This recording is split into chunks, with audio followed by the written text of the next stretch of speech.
Una campana invisible.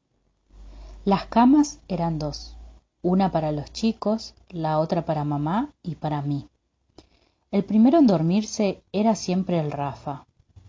Esa vez el olor verde de los espárragos inundaba la pieza.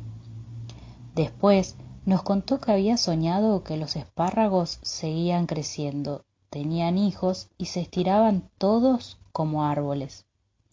Uno podía correr entre ellos y jugar a la escondida. Mi hermano Lito daba infinitas vueltas en la cama, soplaba y resoplaba hasta hundirse en el sueño. Recién después se dormía mi mamá. Entonces llegaba el momento del silencio. El silencio era una campana invisible para imaginar todas las cosas. Era mejor imaginar antes de dormir, porque soñar yo no soñaba nunca. La almohada tenía un descosido por donde seguramente se me iban los sueños. Por eso un día se me ocurrió utilizar ese huequito para guardar mi tesoro secreto. Era un pedazo de collar que había encontrado una vez en la orilla del río.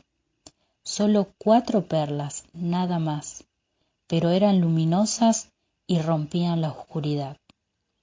El secreto consistía en hacerles un techo de mantas para que nadie se despertara y fuera posible pensar en ellas. Después del peine, mi tesoro era lo más valioso del mundo. Esa noche, las perlas fueron 4 jinetes que atravesaban el campo. Se escuchaba el cloqueo del galope. Los ponchos de los jinetes se volaban un poco y después se perdían en la polvadera de la distancia. El horizonte estaba, pero borroñado de tierra. Al otro día, el Rafa salió temprano con 2 bolsas llenas de atado de espárragos. Primero voy a pasar por la casa de la abuela a dejarle un atado en la mesa, mamá, para que cuando regrese se encuentre la sorpresa, entendí yo. Y vas a ver que alguno de nosotros estuvo, sonrió mamá. Luego iría silbando, digo yo, hasta donde la ciudad deja de ser orilla.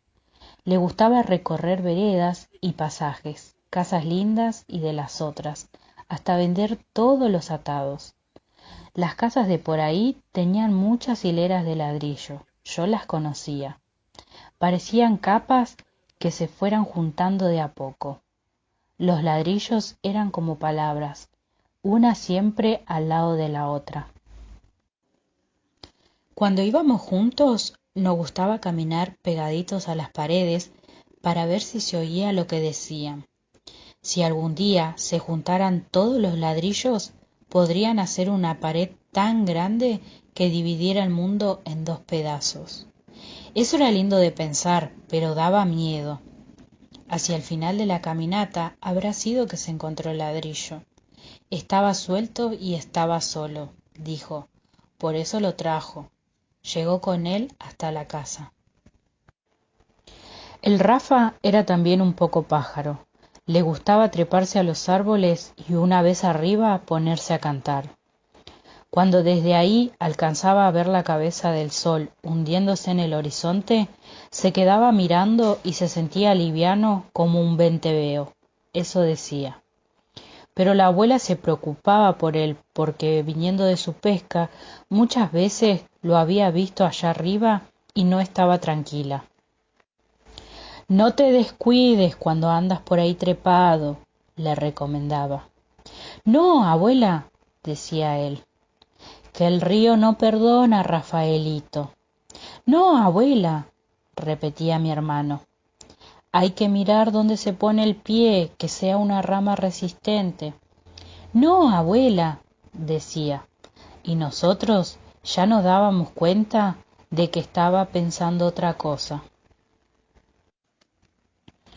Pero era cuidadoso. Además, la mamá decía que él había nacido con un Dios aparte. Yo no estaba de acuerdo porque me parece que Dios debe ser serio y no puede tener la costumbre de andar detrás de gente como mi hermano. Yo sabía que además de pájaro, el Rafa era un poco pez, Primero porque le daba pena pescar y muchas veces llevaba pedazo de pan al río y soltaba una lluvia de migas para las mojarritas. Y segundo porque casi siempre, después de mirar la quemazón del atardecer, se descolgaba de lo alto del sauce y caía de cabeza al río. Con un ruido de agua rompiéndose desaparecía por un rato, y después de mucho, cuando el corazón me hacía bulla en el pecho, recién se veía aparecer, braceando y yéndose con la corriente. A mí sí que me daba miedo verlo, pero no lo podía detener. Por eso, la noche en la que el Rafa no volvió, me temblaban tanto las rodillas. La hora de la cena ya había pasado, y nos habíamos entretenido con un mate cocido, porque papas no quedaban más y arroz tampoco. Qué raro que tu hermano no viene, suspiró la mamá. Yo la acompañé a suspirar. Avisó que ya venía, dijo el Lito. Yo me vine para acá y él se quedó. ¿Dónde se quedó?, quiso saber la mamá. En el sauce viejo. Ella volvió a suspirar. No era costumbre de ninguno de la familia pasar la noche en otro sitio que no fuera nuestra casa, así que todos nos quedamos esperando. La mamá hizo figuras con las manos para que mi hermano chico adivinara al perro ladrando, la cabeza del gallo, el cocodrilo, el cisne y todos los demás animales de sombra que poblaban la pared de un instante y luego se perdían en la oscuridad. Cuando el Lito se quedó dormido, nosotras salimos a mirar. Estaban todas las estrellas, el rumor del río y el parloteo de los sapos. Todos los demás permanecían quietos, y del Rafa ni señales. Entonces la mamá buscó la linterna y se fue a recorrer la orilla del río. Desde la puerta yo miraba el triángulo de luz que se movía, alumbrando un pedacito de noche.